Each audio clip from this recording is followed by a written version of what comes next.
All right, so it's the end of the year. It's my second end of the year show today, but it's the end of the year. I guess that's because it's the end of the year. That's why I'm doing a lot of end of the year shows. And we are going to talk about that in culture here on a not on its usual day episode of The Nose. What did we figure out about culture this year? Who's the real king? The Tiger King or the King of Staten Island? Who's the real Phoebe? Phoebe Bridgers or Phoebe Waller-Bridges? And why are those two things so similar?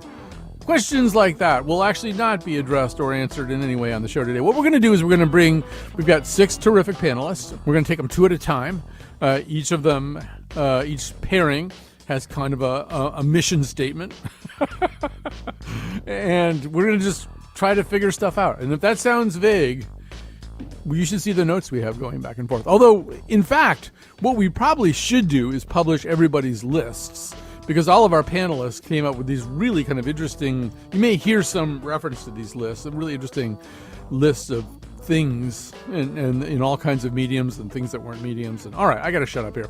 We're going to begin with Irene Papoulis, who teaches writing at Trinity College, and I think is like an original OG Nose panelist. Bill Yousman, a professor of media studies at Sacred Heart University. So yeah, we got the academics out here at the beginning because they're going to do the deep thinking here about this. But the deep thinking began, I think, with both Bill and Irene. They sort of came up with their lists. And Irene, when I looked at your list, I sort of had a very specific reaction, which was that you really were talking quite a bit on your list about the curation of self. You were talking about newsletters. You were talking about Room Rater. For people who don't know, this is a thing on Twitter where they assess the room in the background of somebody who's speaking on a Zoom interview on a big news network or something. You talked about the comedian Sarah Cooper and Leslie Jones tweeting short videos she took of MSNBC shows with her commentary about how much she loves Claire McCaskill's Kitchen or something like that. I had the whole thing about Claire McCaskill's Kitchen myself. But, Irene, maybe you could begin just by saying a little bit about that. And I don't think that you started out with that as your mission to talk about that. But when I looked at your list, that's what I saw. Yeah. And I when I started to think what was what culturally was I interested in terms of 2020, that was those were one of the first things that came to my mind. And, movies, I can barely remember the movies that I saw more than 2 weeks ago. But, I was thinking about Leslie Jones in particular, watching MSNBC, people and commenting on what she saw in their background. And I was thinking that's how I felt when I talked with my students on Zoom. I was observing their background. I couldn't say anything about it, but it was there. And it was sort of like another element of them. And so then that just made me think about the difference between the privacy. Yeah, in a way, if we're in our houses, we're more private, but we're also more public if our computer cameras are bringing us out into the world. And so that makes people feel like they have to be self-conscious about what's behind them and maybe change it. Somebody has Room Rater likes flowers, appreciates having flowers. And so then all these people that didn't seem to me like the kind of people that would normally have flowers in the background of their Zoom had these beautiful vases of flowers, and so it's sort of like trying to curate. It's sort of a level of curation by, objects and things, not only what we like, but just objects and everything that I found kind of interesting. Well, yeah, and Bill, in High Fidelity, Rob says, you are what you like, not what you are like. And some of that curation of self seems to even go into the actual choices that we made. As I looked at all these lists that people were coming up with, there's really way less overlap than there usually is. I mean, I think you and Irene, liked one or two things in common, but it was everybody kind of went into their own little corners somehow. Yeah, and I do think that that's also, it's kind of a phenomena of the new quote unquote media environment that we're living in. When the three of us were growing up, there were kind of 3 television channels that pretty much everybody kind of watched, except for a couple little odd things now. But now there's just such a plethora of media content that it seems like it's almost inevitable that it's going to get chopped up and it's going to get fragmented, and people are going to be drawn to certain things. We all shared our lists, and there were things that appeared. There was a little bit of overlap, but then there were things that appeared on everybody's list who I'm sure the rest of us were thinking, yeah, I have no interest in that whatsoever. But I think related to this topic of, the presentation of self and, room raider and all of that, as we put together our lists and, as we post things on social media and we prop things up behind us when we're on Zoom, I think we are thinking about how is this going to come across to other people? Am I going to include something on this list that I'm sharing with all these people that maybe I'm not quite, if I was a huge, fan of, the Housewives of San Tropez or whatever it is now, would I have included that on my list that I was sharing with you all, who are people who I respect and who I'm, kind of interested in? This particular group might be into it, but I don't know if I would share it with colleagues. So it's all kind of meshed together, that fragmentation. The wine throwing episode 7 on Housewives of San Tropez, I thought really, really very powerful. Bill, I want to stay with you for a second because I think it'll get us back to an Irene point. So one of the things that's on your list that it so happens that I saw is Shirley, which is actually on a lot of critics' best film list of the year. This is a movie ostensibly about Shirley Jackson and about how, in some ways, the horrors of her. Of herself and her life, seemed to mirror some of the horrors that she was so good at writing about, and about kind of a guileless couple that come to visit Shirley Jackson and her husband. And it is very much a questions about presentation of self, right? How am I, Shirley Jackson, going to be understood by people? And then there was like a second wave of that where Shirley Jackson's family was saying, well, that's really not really what she was like at all. And, this was from the outset, it's going to be a kind of a fictionalized version, but there is something there about the piercing into the interior world. Yeah, when this, so I'm a huge Shirley Jackson fan, and so I was very interested in this movie Shirley, which is also based on a novel just called Shirley. It's not a memoir, it's not a biography or anything like that. It is a novel. It's a fictional story about this couple who comes to live with Shirley Jackson and her family.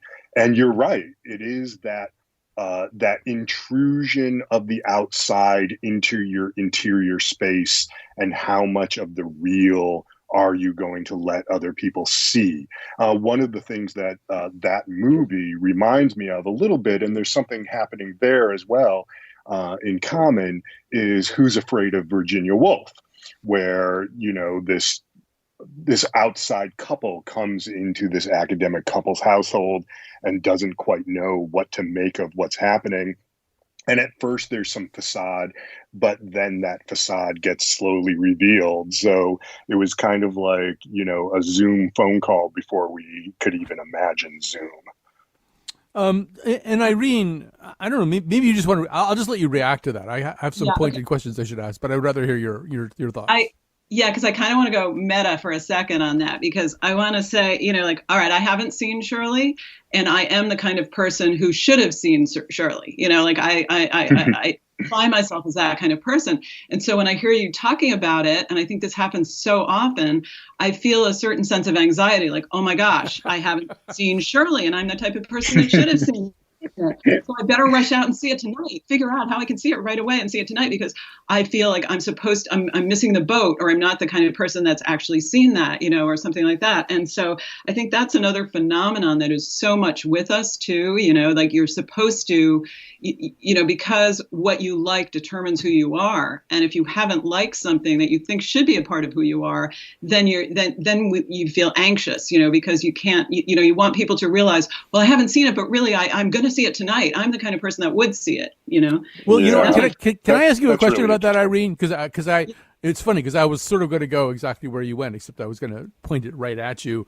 even more and say one of the things that I was noticing about your list, and I know you pretty well, we've known each other for a long time, is like particularly one of the categories you had was crime detective series I discovered and loved this year, although they came out earlier. The Bureau, Ray Donovan, The Wire, Broadchurch, Dictu, which is Danish, and Zen, which is, as you point out, Brits playing Italians, but speaking English. Do you think you sort of got a little bit more into that kind of stuff? Or in an ordinary year, I would have thought, yeah, you would have seen Shirley and maybe not watched all of Ray Donovan or something. Do you feel like left to your own devices, so to speak, you kind of gravitated towards a different kind of thing? Yes. Yeah. And in a way it feels a little funny to even say it, because, or at least the image that you, and I think some people have of me is that I wouldn't be interested in crime and detective shows at all, and it's sort of like Bill's Saint-Tropez Housewives, that we know you're watching, Bill. Now we know. I've revealed myself.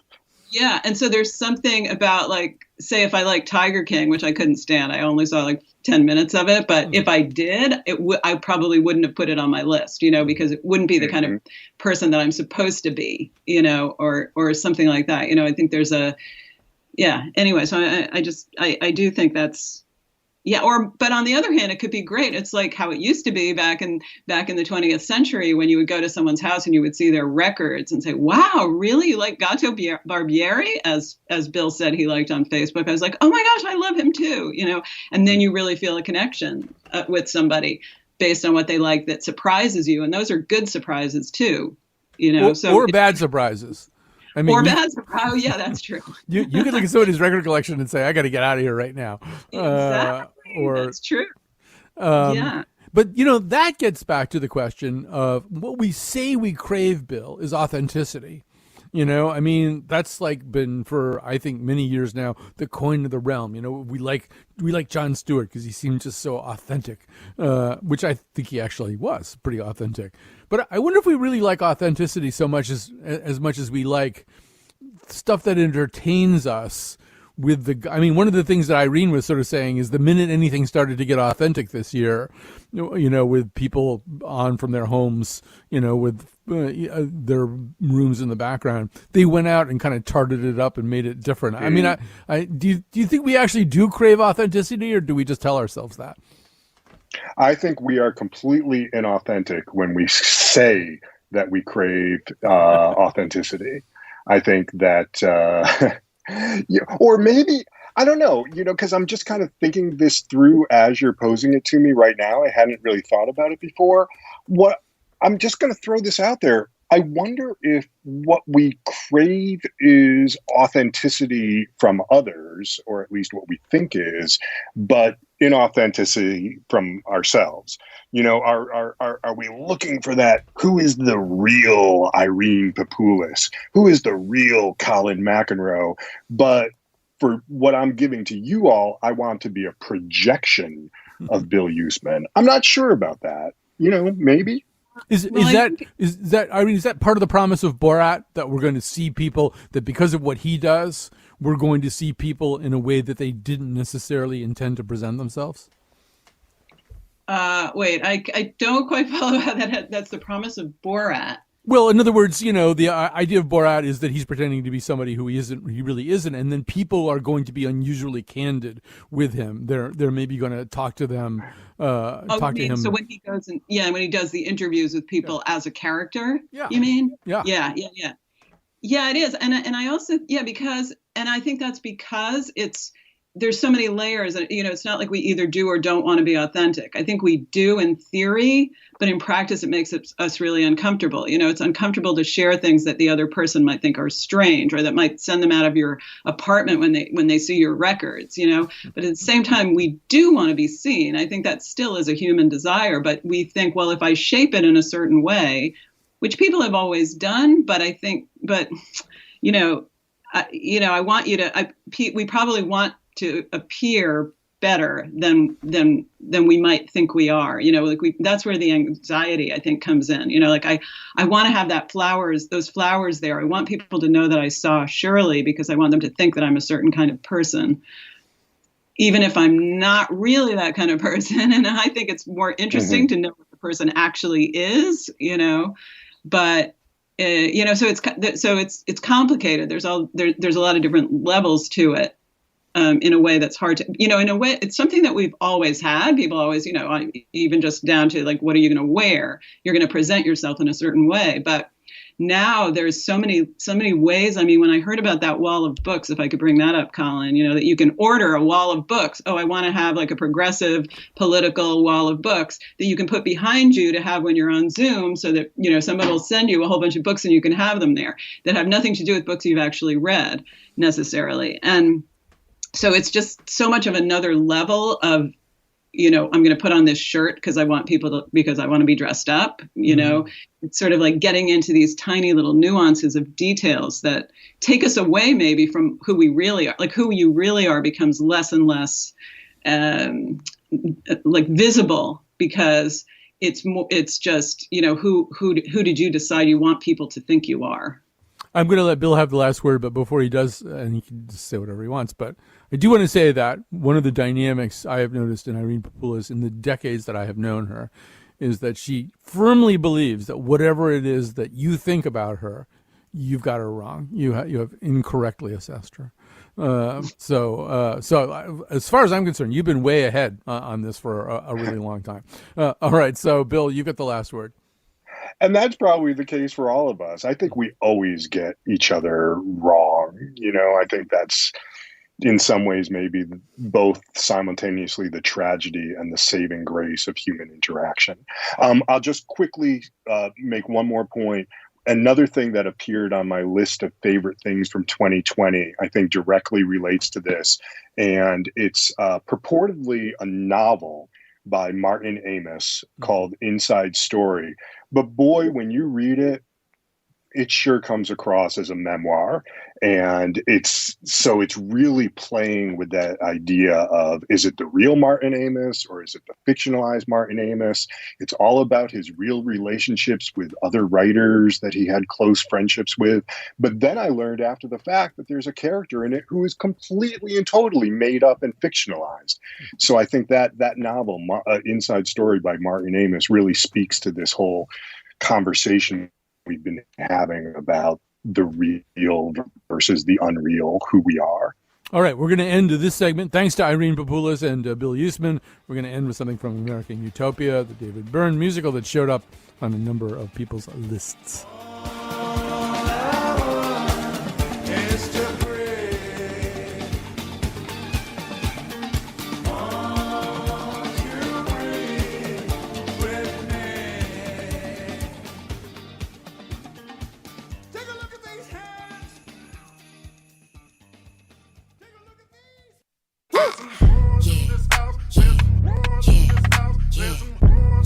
Dealing with some wet subside. Bring a bucket and a mop. Put this wet subside. Give me everything you got. Put this wet subside. Beat it up, baby, catch a charge. Extra large and extra hard. Put this cookie right in your face. Swipe your nose like a credit card. Hop on top. Well, I might, for a public radio audience, have to explain what that is that we're listening to, but that would be a WAP. I can't tell you what those letters stand for, and continue on in my life in public radio. It's Cardi B featuring Megan Thee Stallion. It was a gigantic hit this year, and it might be the place that we begin our conversation with a considerably younger pairing. Sam Hadelman is the host of The Sam Hadelman Show at Radio Free Brooklyn. Mercy Quay is founder and principal consultant for the Narrative Project and a columnist with Hearst, Connecticut Media Group. So, Mercy, I think both you and Sam had this on your list. Let's talk about why are we kicking off this segment with that particular thing? Because WAP was 2020's Declaration of Female Independence. And I think, rap has a history of objectifying women's bodies, and when even to the point where when female artists do the same, it is judged in a different way and to a different standard. So Meg Thee Stallion and Cardi B coming together and saying, actually, We enjoy our bodies as much as men do was a great moment in 2020 and made us all forget, well, not made us all, but certainly made me forget that we were in the middle of a global pandemic. Sam, how about you? You know, when a song in hip hop gets a bunch of Republicans mad, that's kind of like a badge of honor. That's when I know, like NWA, Eminem, you know, when the Republicans are mad, that's when I know, oh, I should probably be listening to this. There's probably a good reason. And, you know, it was the year of me escaping songs that I didn't want to hear on the radio or out. And this was one song that I honestly played a lot by myself. It was yeah, I'll admit it here. And honestly, I think it's so funny that you played it. I feel so bad for like half the music I've made you play, but this is definitely different. And I thought that their collaborative effort was so good, and Cardi B really ruled the cultural landscape in music with like one song. I thought that was really amazing. The other thing that happened. Oh, go ahead, Mercy. And to your point, Ben Shapiro's rendition, right, reading off the lyrics of it was a moment of cultural gold, I think. And I think it backfired on him in that he wanted to make the point that this is, I think he says in it, you know, feminism, this is what feminism fought for. And I'm just like, yes, actually it is. It really is. He's the worst representation of the short Jewish cultural zeitgeist. So hearing him rap it was a highlight for me. See, when you're Sam Hadelman, you can say that. So the the other thing that happened, which happens with everything now. I mean, one of the differences between culture now and culture even 10 or 15 years ago, and certainly culture further ago than that, is that it's rarely one way. It's rarely top down. So the response to WAP was a tremendous amount of TikTok dance challenges and dance challenges in other places. And I would say, Mercy, also some of the structure of WAP encouraged people to literally get down in their dance challenges. I mean, you know, even just hearing the small bit that you all played at the beginning of the segment, I stood up and twerked a little, right? Because I think, one, there is all of the pieces of the song that come together to make it, as Sam would say, a bop. You know, the rapping's great. I think that Meg's verse dominated Cardi's verse. I think that's wildly a thing that folks will agree with, even though, you know, Cardi fans will say that she out-rapped Meg. What I think, though, is between the lyricism and the beat and the topic, folks who hadn't heard any of this kind of musical claim to their own bodies, to a female body, had no choice but to either analyze it for how good or bad they thought it was, or just dance, to your point, Colin, right? I think that you could easily listen to the song without analyzing it whatsoever and really take it for what it's worth as a summer hit. Right. But I think, Sam, it's also interesting that the degree to which the audience participates now is a huge factor in how the product's understood. And it's funny because I never even got to hear this song out at a bar. Like, I didn't even like think about that for a second. Like, every other hit that makes people dance, I've heard out in public. I've seen what it can do, because that's really the measure of how a song's worth. It's like, what does it make people do when they're outside? I haven't seen that. I'm judging this song holistically based off how I feel about it. And I honestly love it. And like Mercy said, you can analyze it. You can break down what's going on. Also, I think Cardi had the better verse. You can break down what's going on. It's just a great song. It has a classic sample flip in the back. The two verses are great together. The music video almost got banned on YouTube. They actually had to make it a clean version so they could put it on YouTube. It caused enough controversy and stir to make it the song of the summer and possibly the song of the year. All right. I want to shift gears here and talk about two comedians who are linked together, but have sort of had radically different destinies this year. And I'm talking about John Mulaney and Pete Davidson. Mulaney clearly has been a very close friend to Pete Davidson, and one had the impression over time that he was sort of a guy who was trying to help Pete Davidson through all of Pete's pretty obvious and, in fact, unconcealed by Pete problems with substance and with mental illness. I'm just going to give everybody kind of a sample of each one. Kat, let's start with O2. This is John Mulaney in this special that I kind of insanely admired called John Mulaney and the Sack Lunch Bunch. It's a kind of a send up, an affectionate send up of things like Free to Be You and Me, children's programming of a certain era. Can I ask a question? Yeah, shoot. What's the tone of this show? How do you mean? She means, is it ironic, or do you like doing a children's show? We talk a lot about that. That's the $1 million question. Well, first off, I like doing the show. I mean, the Sack Lunch Bunch is fun. But honestly, like, if this doesn't turn out great, I think we should all be like, oh, it was ironic. And then people will be like, oh, that's hilarious, right? But if it turns out very good, be like, oh, thank you, we worked really hard, and act fake humble. And then you win either way. That's the first lesson of this special, I just decided. You can go very far in life if you pretend to know what you're doing. A lot of people in TV thrive that way. Name names. Sister, I could for hours. All right, we can fade that. Now, that's one. Now, let's hear The King of Staten Island. This was Pete Davidson's movie, semi-autobiographical movie having to do with his attempt to deal with the death of his own father. His father died as a firefighter on 9/11. Here's a bit of 03, Kat. Look, I could tell you how I feel about firemen, but I don't think you guys want to hear my opinion. No, please, tell us. No, I want to hear. You don't gotta do this, man. Come on. No.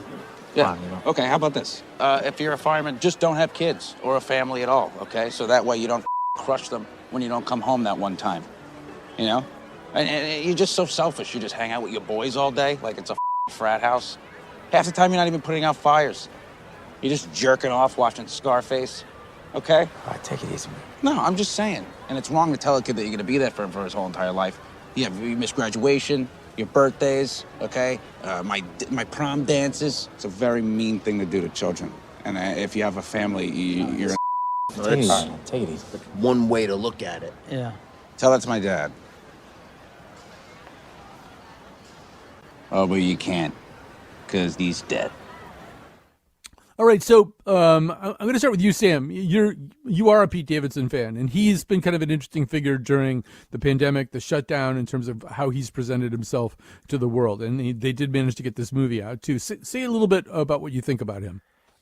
Yes, I am the Pete Davidson fan. There's not many of us. We're out there. I actually saw him at College Street in New Haven with my mother. Biggest mistake I've ever made. I'm never allowed to take my mother to another event. But I loved The King of Staten Island. I thought the pairing of him and Judd Apatow was so yin and yang. I really thought that Judd Apatow really needed a win and Pete Davidson needed a win. And he has this thing where he can only play himself. And that's what Judd Apatow took and manipulated for The King of Staten Island. It really brought the best out of Pete. Rather than like, oh, brother, here's Pete again. He kind of reinvented that image that he brings out.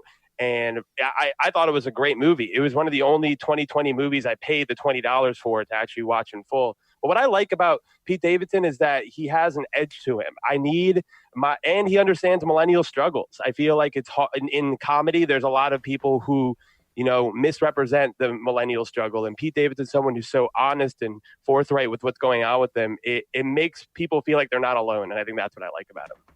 So, Mercy, you and I were denied the chance to talk about John Mulaney. I think it was last week. But here's John Mulaney, who's a lot more sort of clean-cut, buttoned down, the kind of higher-functioning older brother, maybe guiding Pete Davidson through his wilderness. Except that Mulaney, not that we want to traffic in celebrity misfortune, but he checked into rehab, which I just really kind of didn't see coming, but then maybe did.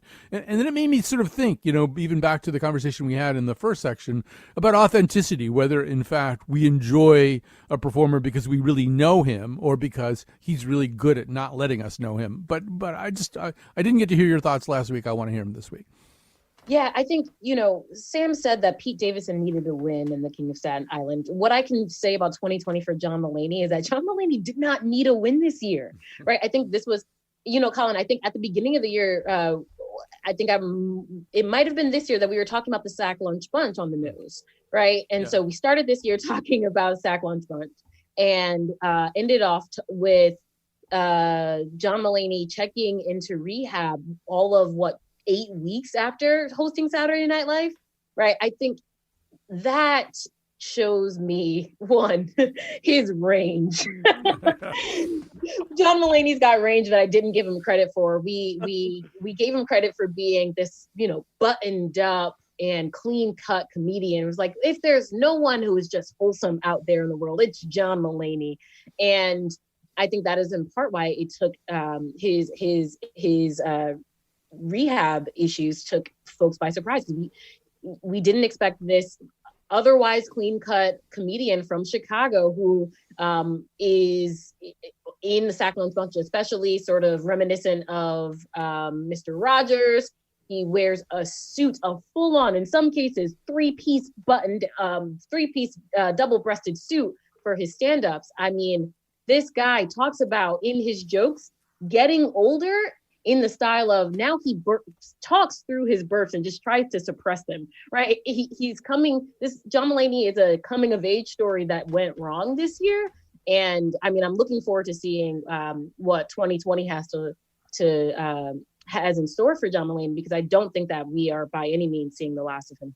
Oh, no, absolutely not. Yes, I mean, he just clearly had unexpended material and talent. He took a completely unnecessary job as a staff writer on Late Night with Seth Meyers last month, and then right around that time had hosted SNL and was really getting a lot of plaudits for being kind of the current best SNL host. But it also gets to, Sam, and this is a very long conversation for which we have about like 78 seconds, is, I mean, the difference between the autobiographical performer and the more cultivated performer, the performer who's telling you a different story. I mean, so much of hip hop, it strikes me, is autobiographical in one way or another. That authenticity and confessionality are highly prized virtues. I don't know as much about hip hop as you do, but it's hard for me to think of a performer who doesn't, to some degree or other, fit that description. But react to that.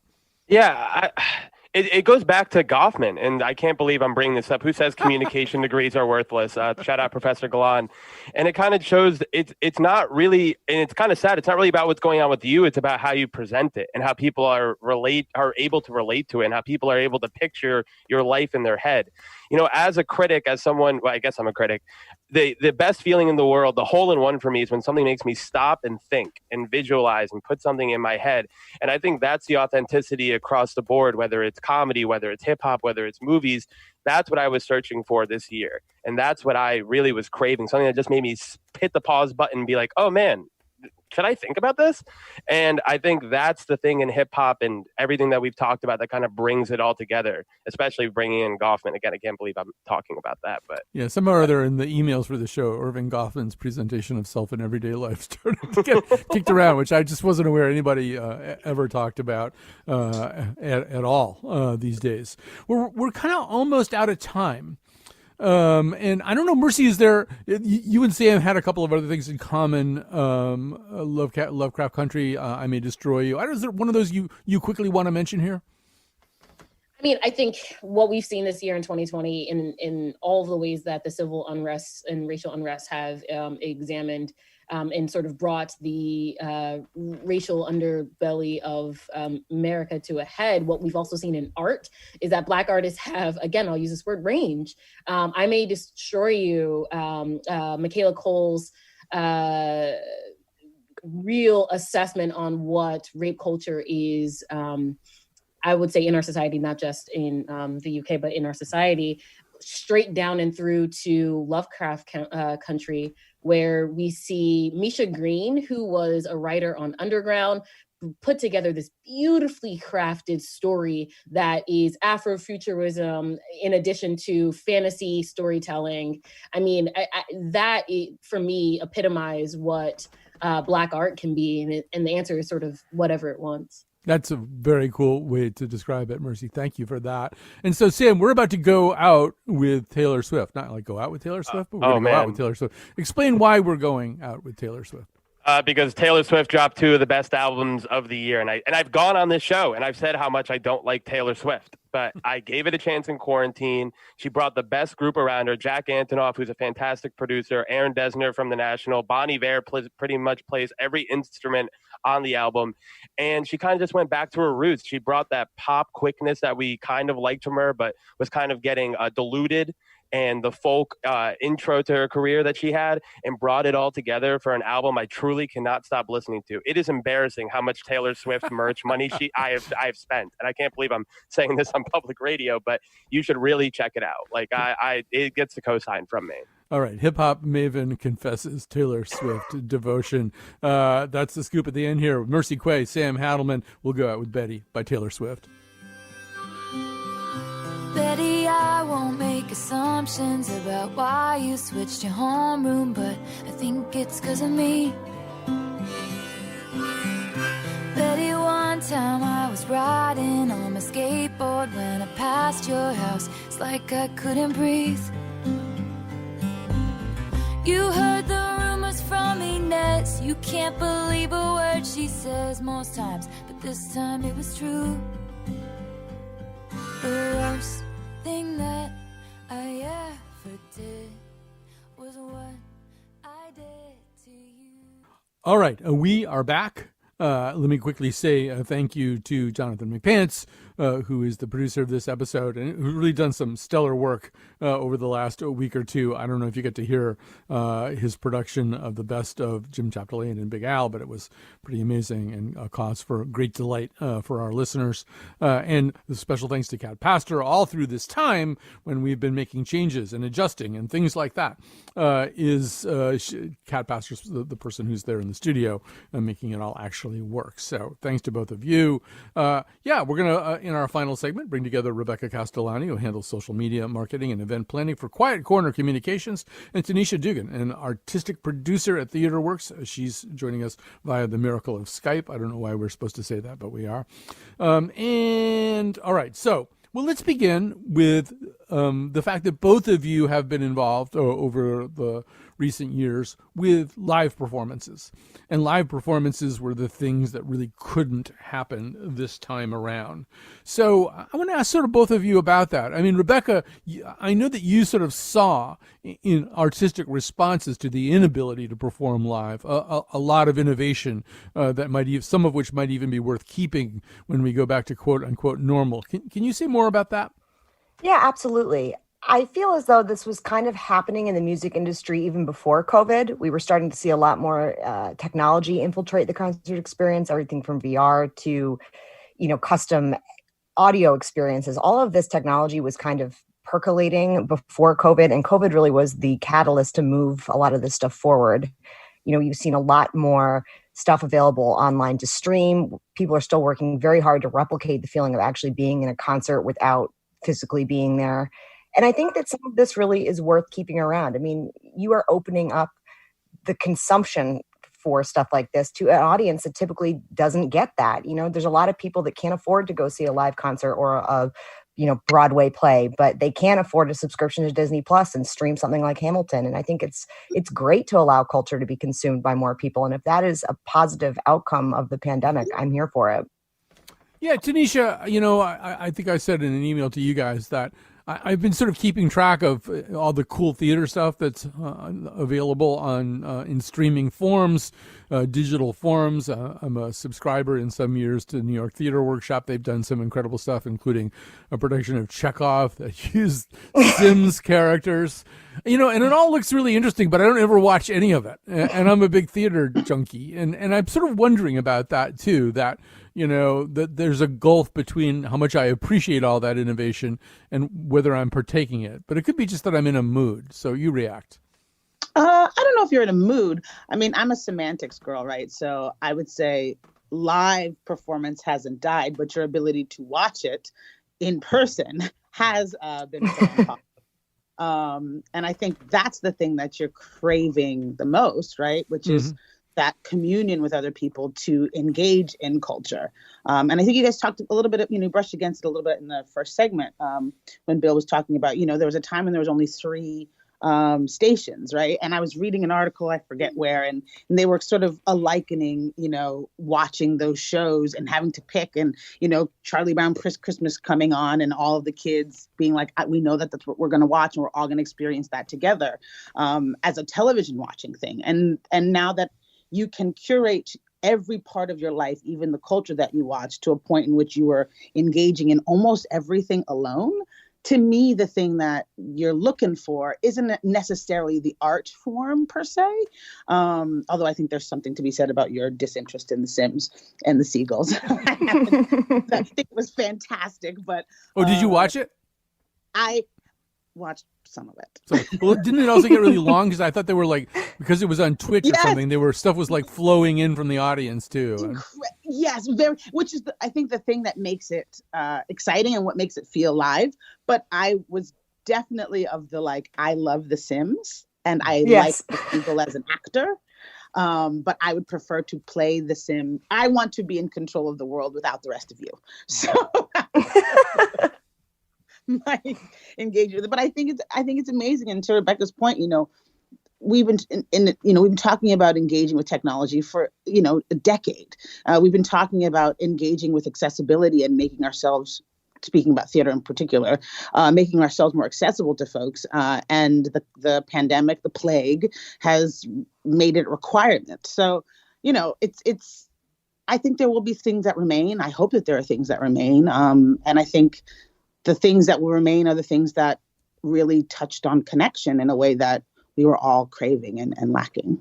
And Rebecca, I also wonder about it with live music too. And one thing that I sort of have been thinking is, and it gets right back to your point about, not everybody could pay for this stuff in the first place.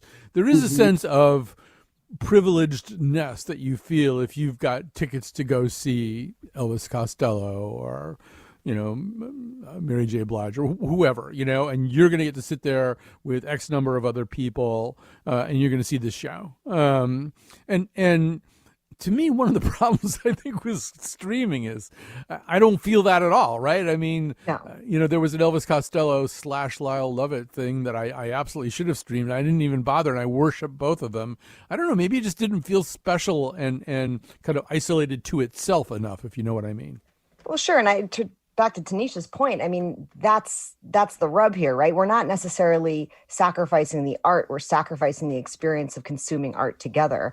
And that's what we all miss the most. But I think that the idea that the experience of consuming art and culture could become more democratic is a good one. I don't think it's ever going to replace going to the Newport Folk Festival or going down to Jazz Fest in New Orleans. Like, those are experiences that transcend watching a single individual performance. And I think that's where, technology will probably never be able to replicate a live performance. And that's fine. There's always going to be space for a live performance for that reason.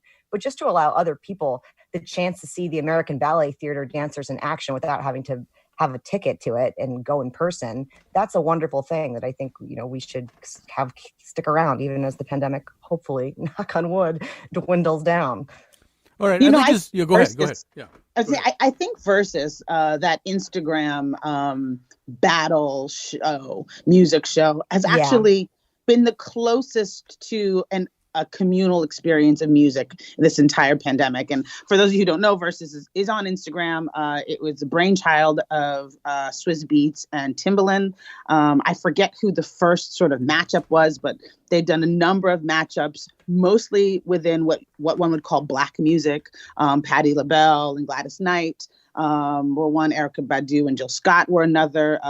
Gucci and Jeezy were another. And those were like date nights. I if you follow the Black Twitter, as one would say, you would see people being like, "Oh, what you gonna wear on Friday to watch Erykah and Jill? Oh, we got to get the candles set. Oh, got to make sure the incense are burning. Make sure your auntie knows how to get on Instagram because this is her favorite duo, and she's never used Instagram before." I think there are ways for us, and I've used this analogy all the time. Right before the pandemic, there were people getting married, having met online. There are people finding others to watch their children online. There was community and connection happening online, even for those of us who begrudgingly are Luddites and we're like, absolutely not used to do that. But I think there's something to learn. And I'm with you, Rebecca. The democratization of culture has been fantastic. And I actually fear that there will be a wider gulf between those who can afford to watch in person and those who cannot, precisely because the pandemic is going to dwindle, right? You're right. And the choices that venues will make as the pandemic dwindles may come down to pricing structures that do not allow folks to join across socioeconomic strata. So it'll be an interesting 2021 and beyond. So we're running short on time. I think I'm going to just go in this direction. So one thing that Bill Yousman was kind of marveling at was that some of the younger panelists, when they made their kind of lists of cultural highlights or landmarks, they sort of put everything together. So Rebecca, you've got Fiona Apple, The Devs, which is on Hulu, I think, Mike Pence's Fly, and Mitch McConnell's Horcrux Hand, and Giuliani's Ooze Down His Face, and then the incredible sorrow over the unexpected deaths of Kobe Bryant, Chadwick Boseman, Kellyanne Conway's daughter going rogue on TikTok, on and on and on. The Savage and WAP, we talked about that in the last thing, The Crown Season 4, Murder on Middle Beach, Borat, which we also talked about, the trial of the Chicago 7, Dylan selling his entire catalog, Big Mouth Season 3. You've sort of got them all together, kind of in a way. I'm wondering, maybe because so much of it's all just absorbed digitally, it just all seems kind of like just part of a flow. Yeah, and I also have no concept of time anymore. So I was making an attempt. I was like, should I try and organize this by like chronology or likes? And I was like, you know what? This is all just sort of washed together in my brain this year. I couldn't tell you what month I saw something in, what time of day it was. And that's kind of how I feel about the year in review in general. Like when we were first tasked with the show, my knee-jerk reaction was there really hasn't been that much out this year. But then listening to, my fellow panelists and kind of taking some time to think about it, there has been a lot. It's just felt so nonlinear that it's hard to kind of look at the year in review. I mean, it feels like I've lived a lifetime in this year. Tanisha, react to that, yeah. React to that. My reaction to that. No. I have so many reactions to that, which I think starts with the collective grief of this year is like so overwhelming. I think it's hard to want to see the brilliance that actually came out of this crazy transition. And so I'm riding with you, Rebecca. I think that's exactly where we are. And my other reaction is actually coming from the first segment where I was sort of thrown at this idea of authenticity and how we want to put ourselves into the world and how we subvert our own selves, even in the midst of like deep crisis. And so I think I'm kind of, there was some, the year undeniably was difficult, right? I think we all can count on many fingers how many things we've lost in this fire. But there's been, to be with my children, Bluey was on my list, which, something I watched in 2019, but good God, was it all of my 2020. Eating dinner with the people I live in this house with, talking to y'all, intermittently throughout the year. There are things that are like the rhythm of my life that are so real that I flew by, that I think if we allow the quiet to settle in instead of the noise of how to be busy, I think we can see that like the lesson of the year was about true authenticity, who you really are and how you want to fill up your time and your space. And running from that may have you encountering a 2021 and beyond that is not what you desire. So I'm hoping a little more authenticity and space and enjoyment for the fact that it's all I'm sorry. I was just about to say that you had landed the plane perfectly. You were just gliding in on this perfect. How 2020 is that? 4-point landing, and then ending. So that is in fact where we're going to end. And so much of what Tanisha had to say was perfectly profound. I do want to say also that it is my great pleasure to talk to all of these people, just as she said, and. It really is something that I look forward to every week, and I hope you do too, you people who listen to The Nose. And now you'll never know what thing Kat cut out of what Tanisha said before it got on the air. So there you go. We'll be back in the future, whenever the future is and wherever it is.